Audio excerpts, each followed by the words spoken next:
Chers frères, chères sœurs, Assalamu alaikum wa rahmatullahi wa barakatuh. Ce soir, j'aimerais aborder avec vous le thème de l'amour divin et humain en islam. Le concept de l'amour est très important en islam. Il se manifeste dans la philosophie et la théologie islamique. Par exemple, pour comprendre le point de vue islamique sur la relation entre Dieu et l'univers, ou entre Dieu et l'humanité, l'amour joue un rôle crucial. En effet, cet amour, dont l'une des conséquences est la miséricorde qui lui est associée, constitue le fondement du lien unissant Dieu à l'homme et le but de la religion. Dans le verset 96 de la sourate 19, Allah dit « À ceux qui croient et font de bonnes œuvres, le tout miséricordieux accordera son amour. » Dans ce discours, je me focaliserai exclusivement sur la notion d'amour divin pour la création et l'amour de l'homme pour son créateur. Commençons par l'amour divin. Le Coran souligne que l'amour est d'abord un attribut divin, comme il est indiqué dans le verset 90 de la 11e sourate. « Mon Seigneur est vraiment miséricordieux et plein d'amour, Al-Wadoud. » Cela s'ajoute aux attributs divins, évoquant cette notion telle que Al-Rahman et Al-Rahim, le miséricordieux et le tout miséricordieux, tous deux dérivés de la notion de Al-Rahma, qui est un type d'amour particulier. L'interprétation qui est faite d'Al-Rahma par Cheikh Shomari est celle d'un amour proactif et désintéressé. Allah a plusieurs types d'amour pour ses créatures. Le premier est son amour général qui comprend l'ensemble de sa création, quelles que soient leurs actions. Ainsi, cet amour inclut même les malfaiteurs, car l'homme reste une création de Dieu, comme une mère éprouvant un amour maternel pour son enfant malgré ses défauts. Le niveau supérieur est son amour pour les vrais croyants, ceux qui croient en lui, la vérité ultime, et ceux qui font de bonnes actions. Ce sont les gens qu'il aime et qu'il aime.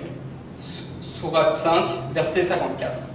De plus, dans le Coran, nous trouvons que Dieu aime les défenseurs de la justice. Sourate 5, verset 42. Sourate 8, verset 60.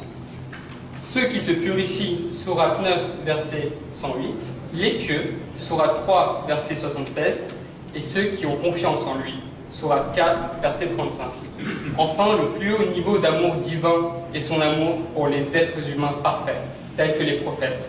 Le prophète Mohammed sallallahu alayhi wa sallam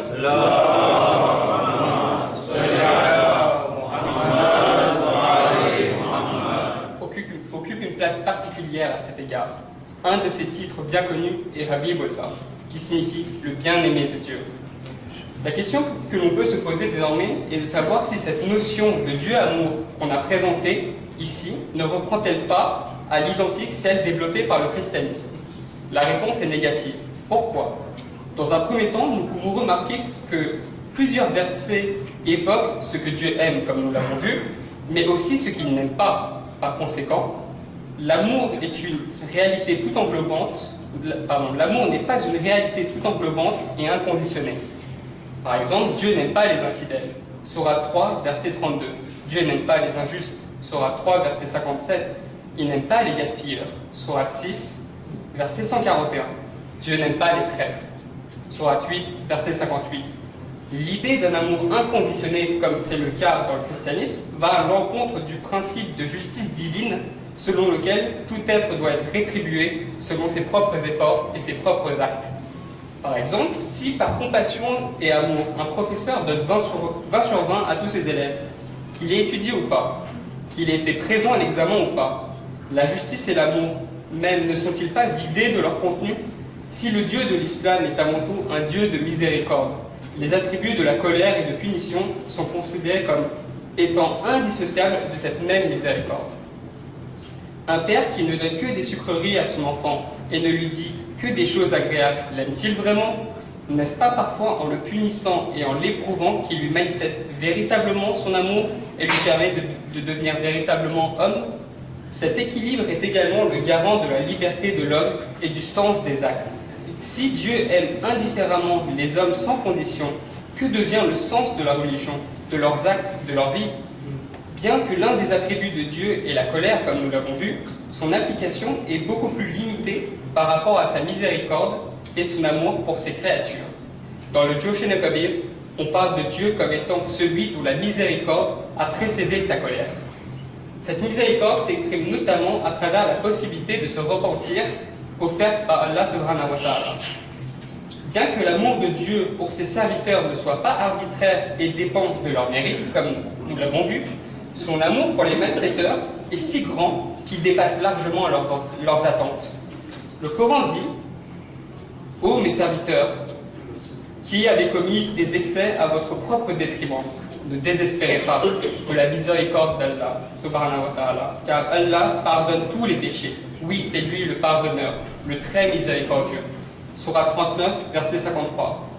Dans de nombreux versets du Coran, Dieu parle de la possibilité de se repentir et de retourner vers lui.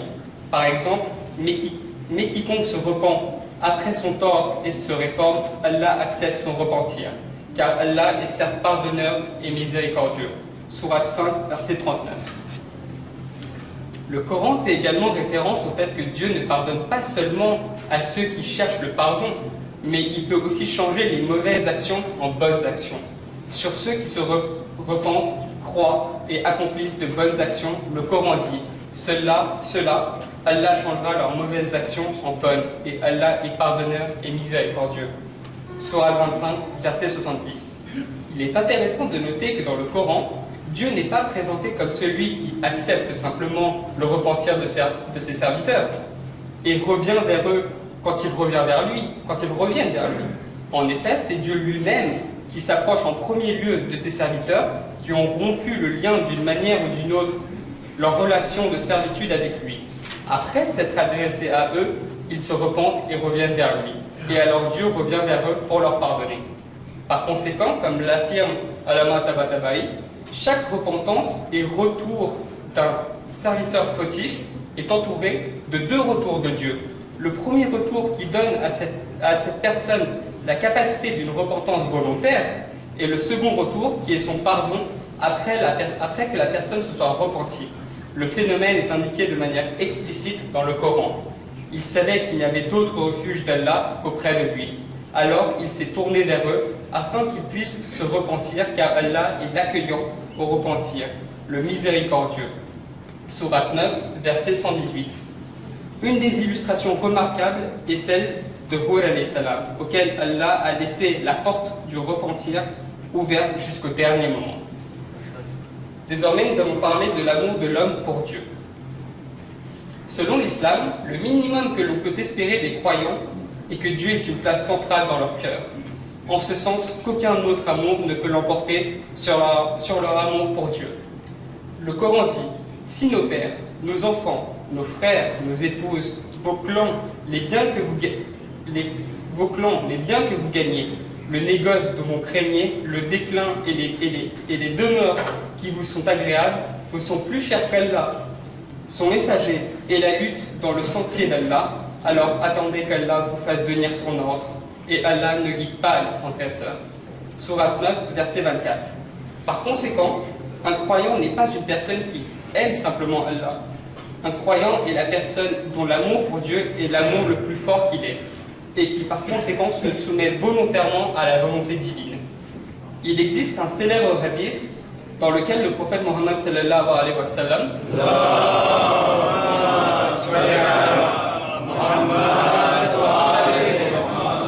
a demandé à ses compagnons quel est le meilleur moyen d'acquérir la foi. Ils ont suggéré différentes choses comme la prière, le hajj.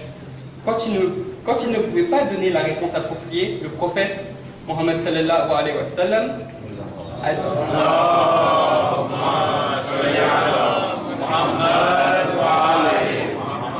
a dit le meilleur moyen d'acquérir la foi est d'aimer pour le contentement divin et d'haïr pour le contentement de ce dernier, de se lier d'amitié avec les amis de Dieu et de renoncer à ses ennemis. L'amour pour Allah s'inscrit donc dans une double dynamique. L'amour de l'aimer et de toute chose qui lui est liée, et le désaveu de ce qui va à son encontre. L'une des plus illustres incarnations de cette parole est en la personne de l'imam Hussein alayhi salam. Pour conclure, nous nous contenterons de citer un extrait d'un hadith du prophète Mohammed sallallahu alayhi wa sallam,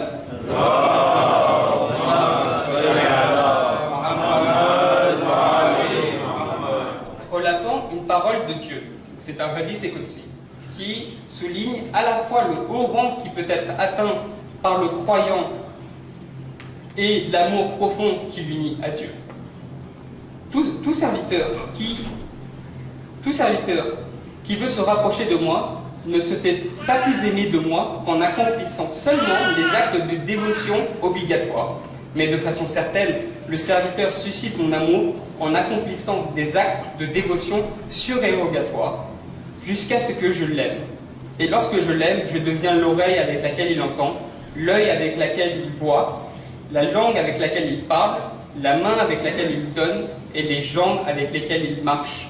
Lorsqu'il me prie, je lui réponds. Et lorsqu'il me demande une chose, je lui la donne.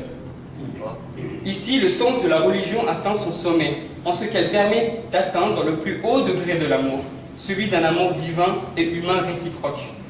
Lorsque le croyant cherche à se rapprocher de Dieu et à se faire aimer de lui par ses actes, Dieu l'aime à son tour et se manifeste en lui. C'est cela même que signifie l'humanité et d'être le vicaire de Dieu sur terre. Lorsque ton Seigneur confia aux anges « Je vais établir sur terre un vicaire », ils dirent « Oh !»